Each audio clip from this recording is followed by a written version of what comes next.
apa aja sih yang harus dimiliki sebelum teman-teman milih untuk kuliah di Jerman? Nah, dari segi finansial tersendiri tuh, hal apa sih Her yang seharusnya sedini mungkin kita persiapkan?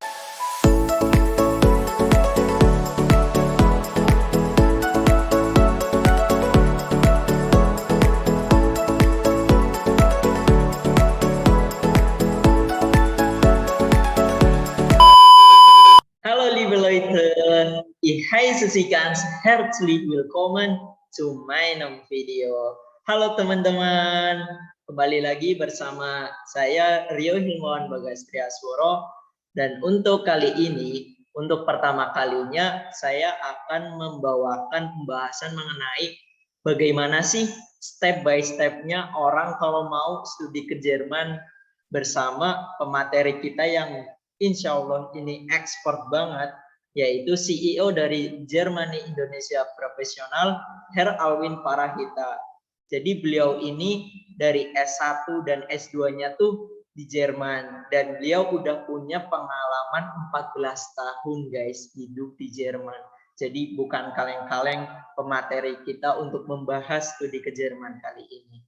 Dan untuk video pertama kali ini kita akan membahas hal apa saja sih yang harus anak-anak Indo siapkan untuk sebelum memilih Jerman sebagai kelanjutan untuk melanjutkan studinya gitu. Oke, langsung aja kita masuk ke pembahasan. Halo Herr Alwin, gimana nih kabarnya? Halo Bagas, alhamdulillah baik. Oke, sebelumnya aku ucapin terima kasih banget buat Herr Alwin. Aku ngerasa tersanjung banget nih ada seseorang yang lulusan S1, S2-nya aja di Jerman, lulus lagi. Udah gitu, udah malang melintang di dunia perwebinaran kayak gitu, mau collab sama aku di YouTube Rio Bagas ini. Terima kasih Her. Sama-sama Gas sudah diundang ke sini, insya Allah semoga bermanfaat. Oke, siap. Langsung aja nih, kita masuk ke pembahasan. Hal apa aja sih yang harus dimiliki sebelum teman-teman milih untuk kuliah di Jerman? Oke, dan yang mau pertama kita bahas itu dari segi psikisnya tersendiri gitu. Jadi pertama tuh mindset dan habits yang kudu dimiliki teman-teman dan perlu diterapkan tuh apa aja sih ya? Ya, mungkin kalau sebelum kita masuk ke mindset dan habit perlu ada yang namanya visi, gitu. Visi, impian, harapan, bayangan masa kecil. Nah itu perlu diajak ngomong tuh guys. Sebenarnya kita ini waktu sebelum mau ke Jerman ini cita-cita itu seperti apa sih? Nah itu tuh secara tidak langsung yang sudah mengisi hari-hari kita ya di bawah alam bawah sadar kita dan mendrive kita selalu ke sana apapun kegiatan kita. Misalkan dari kecil tuh kita pengen banget jadi pilot gitu. Jadi isi kamar kita isi gambar pesawat.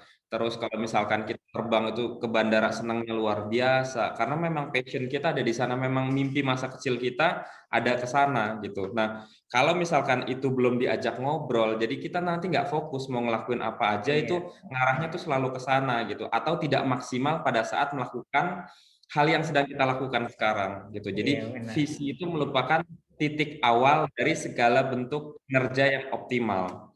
Itu satu. Nah, sesuaikanlah visi ini ya, visi pribadi kita sama visi yang sedang kita kerjakan nih sekarang. Misalkan menjalankan harapan orang tua untuk kuliah di Jerman, tidak salah, itu tidak salah, tapi coba disesuaikan sedemikian rupa supaya itu dia sejalan, supaya nggak bikin mumet ke depannya gitu. Jadi mungkin tips dari aku pertama, punya visi yang clear dulu. Kalau misalkan belum punya visi yang clear, enggak apa-apa, jalanin, tapi mulailah berpikir untuk menjelaskan visi kita ini sebenarnya apa sih? Kita nih hidup mau dibawa ke arah mana sih? Gitu. Iya, oke. Gitu. Itu Jadi yang bisa diibaratkan kalau misal kita mau ke Jakarta tuh kita udah nentuin gitu, kita mau lewat tol atau mau lewat Pantura. Jadi semuanya tuh udah jelas, udah kita planning sedemikian rupa mungkin dan jatuhnya tuh nanti hasilnya lebih maksimal gitulah ya kurang lebihnya. Betul. Yang pertama itu visi. Terus yang kedua itu kalau menurutku kita harus punya apa ya? Punya rasa tanggung jawab. Coba kalau misalkan kita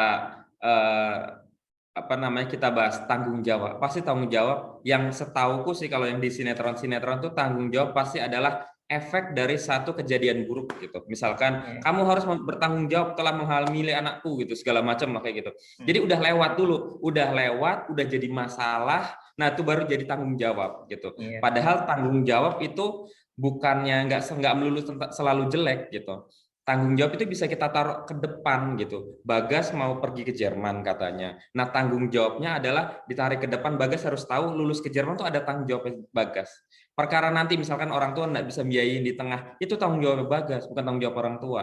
Perkara nanti misalkan di tengah jalan ada masalah besar gitu, itu tanggung jawab Bagas gitu. Itu adalah konsekuensi. Tanggung jawab itu kepemilikan gitu. Jadi jadikanlah tanggung jawab itu menjadi milik kita sendiri. Jadi yang bisa dimintakan tanggung jawab tuh kita sendiri gitu. Letakkan dunia itu ada di tangan aja, tangan kita sendiri loh guys, jangan di tangan orang lain. Misalkan Bagas sekarang gagal berangkat, oh ini karena Alwin ini, Alwin masalah nih segala macam. Enggak, tanggung jawab ada di Bagas gitu. Bagas harus tahu sign-sign kalau misalkan Bagas harus ambil aksi, harus bereaksi seperti apa. Nah itu harus dirasakan gitu, nggak bisa let it flow aja ya, let it flow, pokoknya let it flow. 3 tahun lagi kita akan lulus di Jerman, nggak mungkin gitu. Dan satu-satunya yang akan membuatnya berhasil adalah menurutku adalah ya menemukan rasa itu tuh pada tanggung jawab itu. Jadi waktu ke Jerman aku harus lulus gitu, harus kuat gitu. Gimana ya, menggambarkannya gimana, cuma harus kekeh gitu, harus sampai lulus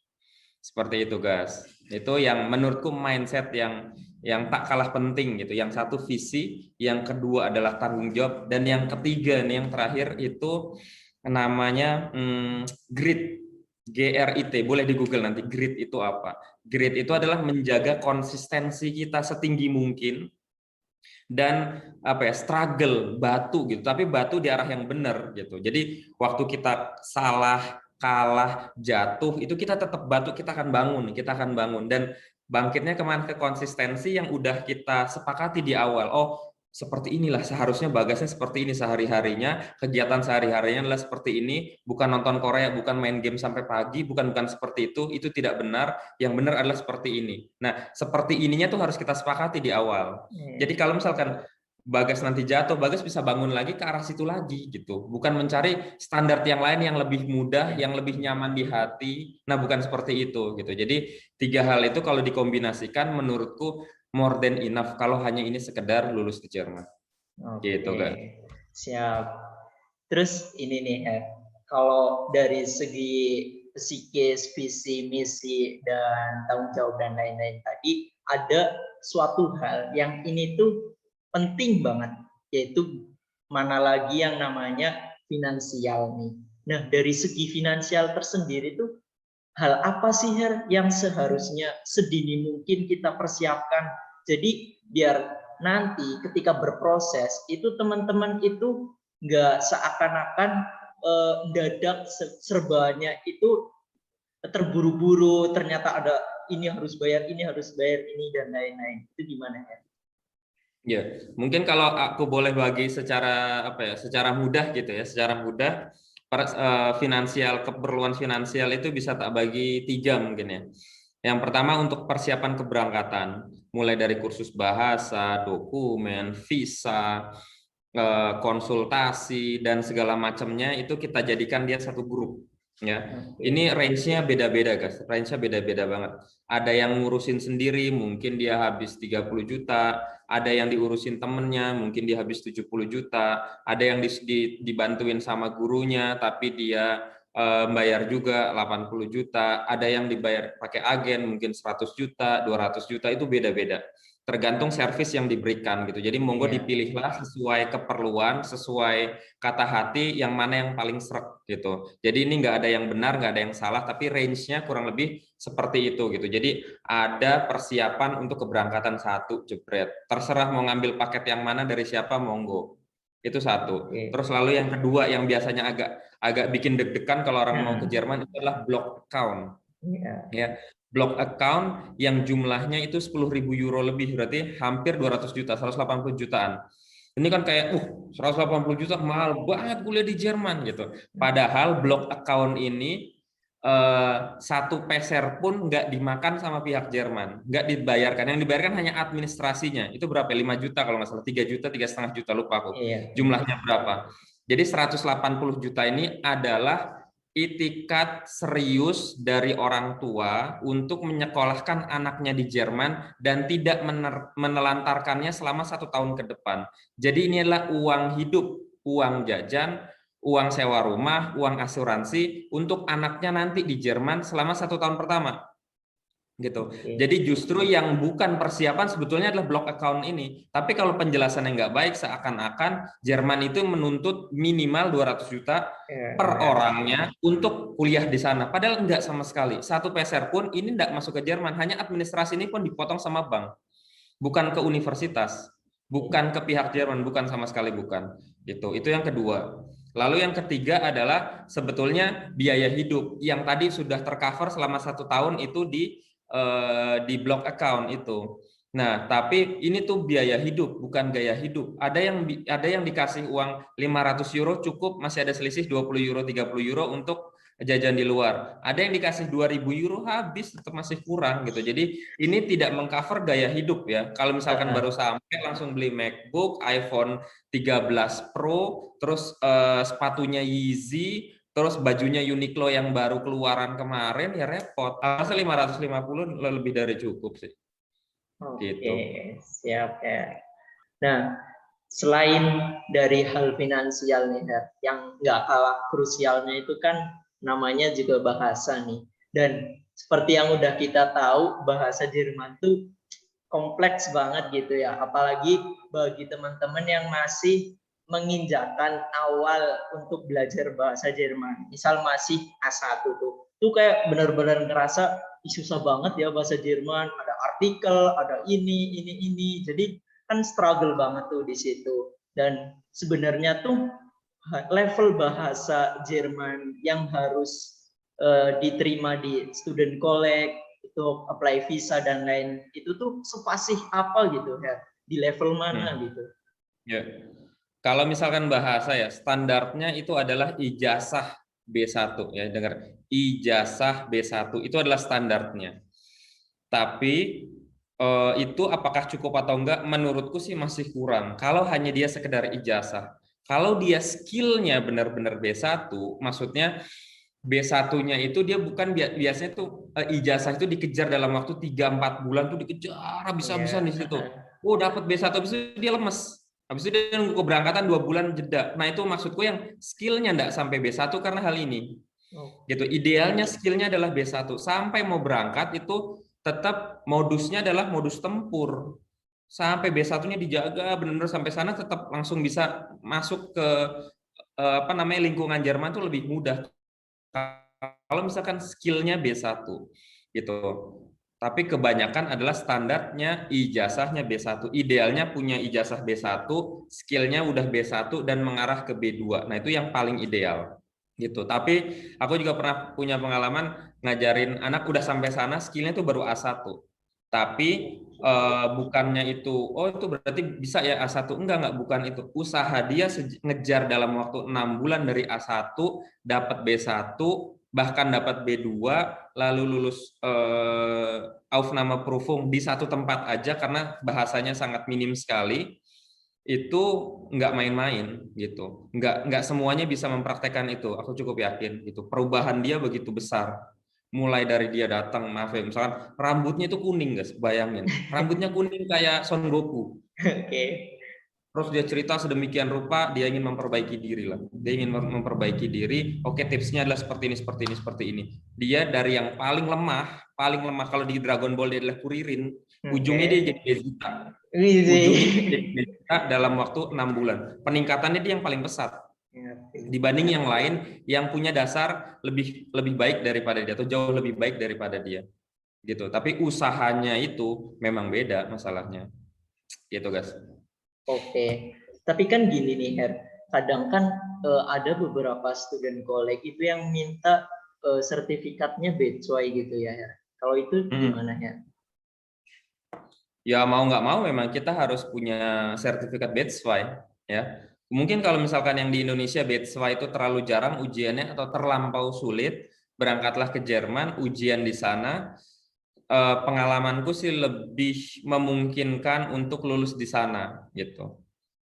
Di Jerman dibanding ujian di B2 Goethe di Jakarta. Seperti itu. Jadi saranku berangkat ke sana, ujian di sana sih. Dan itu diterima juga kok sama student college. Oke, siap ya. Nah, terus gini nih ya. Sebelum teman-teman tuh berangkat ke Jerman untuk studi ke Jerman, nah target spesifik apa yang perlu kita tentuin gitu Her bagi teman-teman. Jadi terkesannya mereka tuh ke sana nggak cuma buat foya-foya, buat main-main, buat jalan-jalan, buat kerja dan lain-lain gitu. Jadi mereka tuh punya target tersendiri gitu. Ya, kalau pakai statementnya Presiden Habibie dulu dia atau sekarang sering diulang-ulang sama yang lain juga itu start from the end gitu. Jadi ujungnya kita mau ngapain sih sebenarnya? Apakah mau lulus kuliah aja? Ataukah misalkan aku mau kuliah tapi mau sambil kerja? Atau aku kuliah harus sambil kerja? Ini dua hal yang berbeda. Ya, kuliah mau sambil kerja sama harus sambil kerja. Ada yang maaf secara ekonomi dia cukup, tapi dia mau kerja dan dia membagi waktunya begitu rapi sehingga dia lulus kuliah juga bisa tanpa biaya dari orang tua. Padahal orang tuanya mampu. Ya, ada lagi dibilang saya harus kerja sambil kuliah karena orang tua saya tidak lagi membiayai saya gitu. Tapi bagi waktunya berantakan, malamnya main game. Lainnya mah jualan cerita sedih, mendingan di Indonesia jadi artis sinetron. Ya, gayanya udah kayak paling susah, tapi kalau malam kelayapan. Nah, ini yang error-error kayak gini nih, yang mesti cuci muka dulu baru bangun gitu. Nah, atau misalkan target lain, saya mau stay di Jerman. Setelah kuliah, lulus kuliah, saya mau stay di Jerman kerja di sana. Nah, ini taktiknya pun akan berbeda gitu. Dibanding sama yang lulus kuliah langsung mau balik ke Indonesia karena tanggungan orang tua, karena mau nerusin usaha orang tua dan segala macamnya. Nah, target ini harus spesifik di awal. Diajak ngomong orang tua, explore lagi ke yang lain seperti apa caranya. Nah, itu akan diturunkan, ini termasuk visi ke Jermannya kemana. Nah, itu udah harus dijelaskan.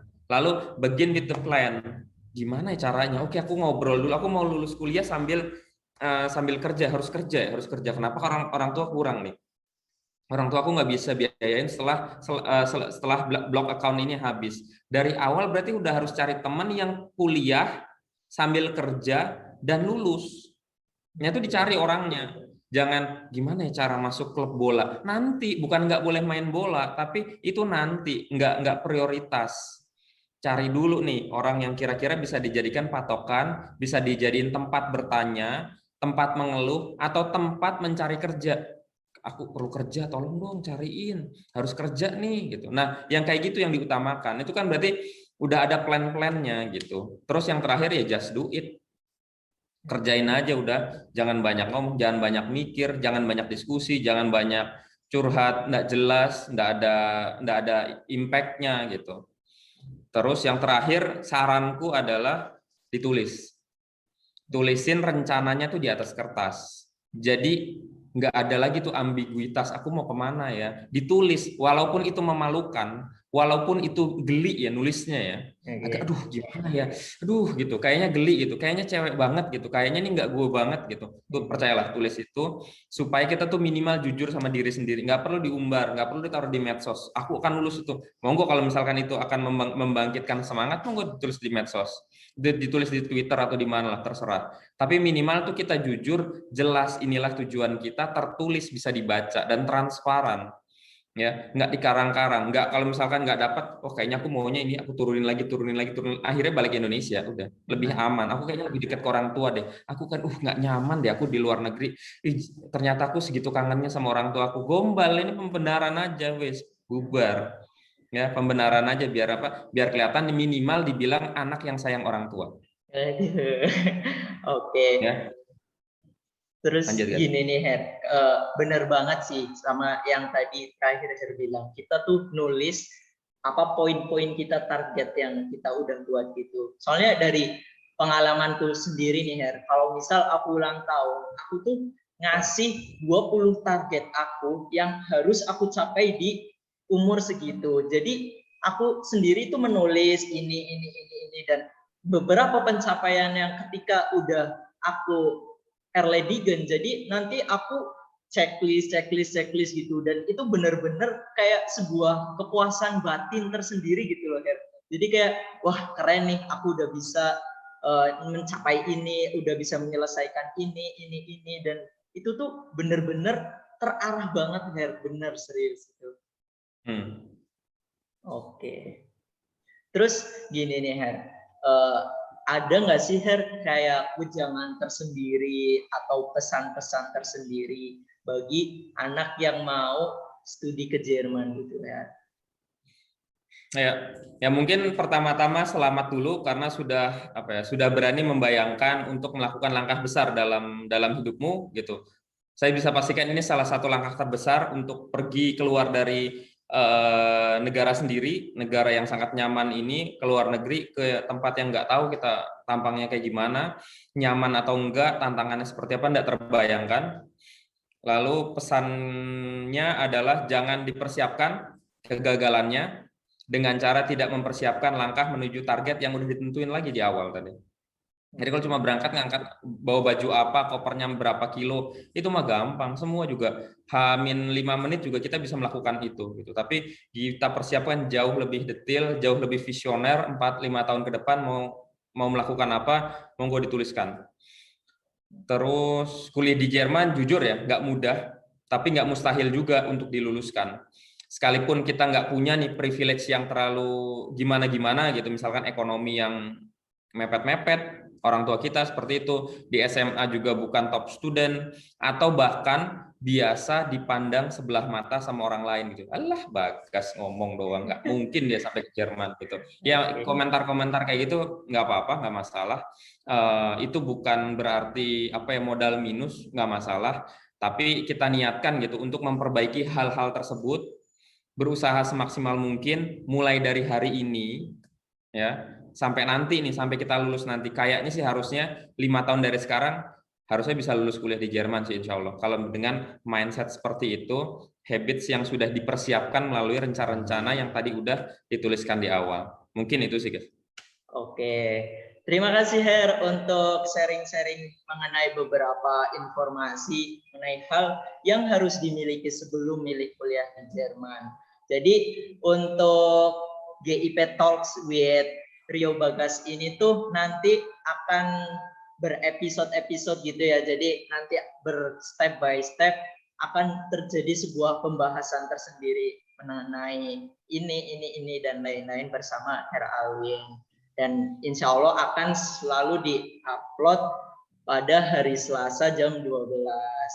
Oke, nantikan episode selanjutnya buat kalian yang belum subscribe dan belum like, belum share channel kami untuk segera melakukannya biar kami lebih semangat untuk berkonten. Oke, ich bedanke mich bei Ihnen für Ihre Aufmerksamkeit. Bis dann und auf Wiedersehen. Auf Wiedersehen.